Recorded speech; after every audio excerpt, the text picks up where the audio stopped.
Hospital থেকে সোজা সেনগুপ্ত বাড়িতে সূর্য।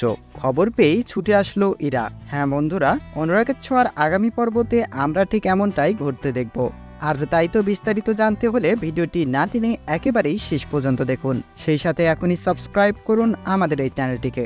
নানান নাটকের পর মেন্টাল হসপিটালে গিয়ে হাজির দীপা। এরপর দীপার সাথে সেখানে উপস্থিত সূর্যর দুই মেয়ে সোনা ও রূপা। এমনকি একসময় সোনারূপাও সূর্যকে বাবা বলে ডাকে, যা শুনে থমকে যায় সেখানকার ডক্টর সহ নার্স। যদিও এরপর সোনারূপা বলে যে ইনি আমাদের বাবা নয়, আমাদের বাবা অন্য কেউ, সেম এনার মতোই দেখতে। তবে এই কথাগুলো শুনে সোনারূপা ও দীপাকে সন্দেহ করতে থাকে সেখানকার নার্স। এরপর নানা খোঁজ খবর নিয়ে সেখানকার নার্স জানতে পারে দীপা ও সোনারূপা তার বাচ্চা ও বউ। এরপর ডক্টর দীপাকে বলে, আমি জানি না কেন তুমি এমন করছো, তবে তুমি যা করছো একদমই ঠিক করনি। কেননা সূর্য তার আপনজনদের কাছে গেলেই তাড়াতাড়ি সুস্থ হয়ে উঠবে, তাছাড়া ওকে সুস্থ করে তোলা অনেক কষ্টকর। তারপর দীপা সূর্যকে নিয়ে আসে সেনগুপ্ত বাড়িতে।